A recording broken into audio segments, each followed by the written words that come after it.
What the Buddha Taught. Preface. All over the world today, there is growing interest in Buddhism. Numerous societies and study groups have come into being, and scores of books have appeared on the teaching of the Buddha. It is to be regretted, however, that most of them have been written by those who are not really competent or who bring to their task misleading assumptions derived from other religions, which must misinterpret and misrepresent the subject. A professor of comparative religion who recently wrote a book on Buddhism did not even know that Ananda, the devoted attendant of the Buddha, was a bhikkhu, a monk, but thought he was a layman. The knowledge of Buddhism propagated by books like these can be left to the reader's imagination.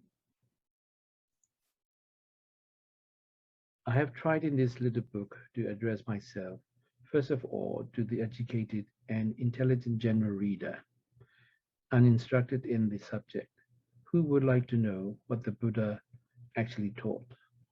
For his benefit, I have aimed at giving briefly and as directly and simply as possible a faithful and accurate account of the actual words used by the Buddha, as they are to be found in the original Pali text of the Tipitaka, universally accepted by scholars as the earliest extant records of the teachings of the Buddha. The material used and the passages quoted here are taken directly from these originals.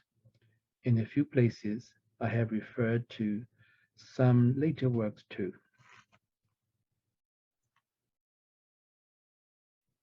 I have borne in mind, too, the reader who has already some knowledge of what the Buddha taught and would like to go farther with these studies.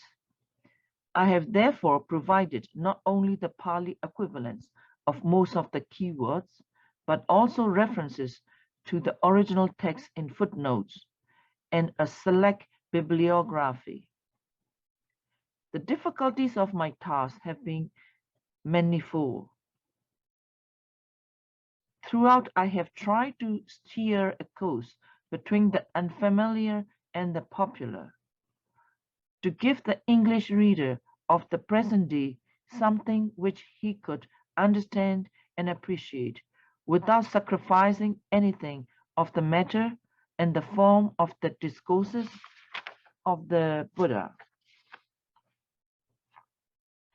Writing the book, I have had the ancient text running in my mind, so I have deliberately kept the synonyms and then repetitions, which were a part of the Buddha's speech, as it has come down to us through oral tradition, in order that the reader should have some notion of the form used by the teacher.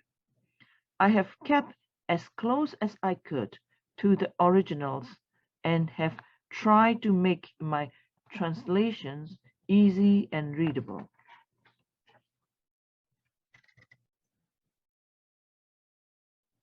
But there is a point beyond which it is difficult to take an idea without losing in the interest of simplicity the particular meaning the Buddha was interested in developing. As the title, What the Buddha Taught, was selected for this book, I felt that it would be wrong not to set down the words of the Buddha, even the figures he used, in preference to a rendering which might provide the easy gratification of comprehensibility at the risk of distortion of meaning. I have discussed in this book almost everything which is commonly accepted as the essential and fundamental teaching of the Buddha. These are the doctrines of the Four Noble Truths, the Noble Eightfold Path, the Five Aggregates, Karma, Rebirth, Conditioned Genesis, Paticca Samuppada, the doctrine of no soul, Anatta, Satipatthana, the setting up of mindfulness. Naturally, there will be in the discussion expressions which must be unfamiliar to the Western reader.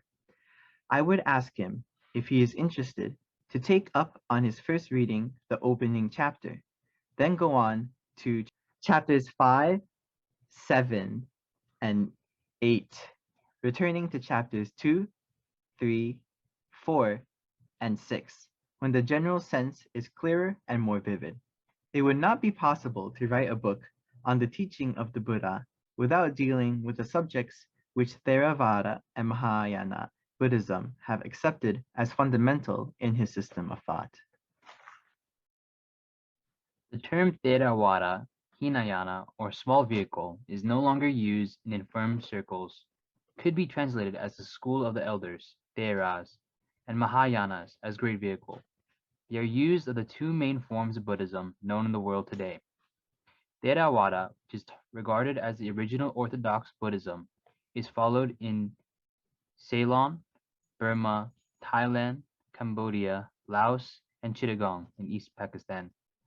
Mahayana, which developed relatively later, is followed in other Buddhist countries like China, Japan, Tibet, Mongolia, etc. There are certain differences, mainly with regard to some beliefs, practices, and observances between these two schools. But on the most important teachings of the Buddha, such as those discussed here, Theravada and Mahayana are unanimously agreed. It only remains for me now to express my sense of gratitude to Professor E.F.C. Ludwig, who in fact invited me to write this book, for all the help given me, the interest taken in it, the suggestions he offered, and for reading through the manuscript. To Miss Marianne Mon, too, who went through the manuscript and made valuable suggestions, I am deeply grateful. Finally, I am greatly beholden to Professor Paul Demeville, my teacher in Paris, for his kindness in writing the foreword.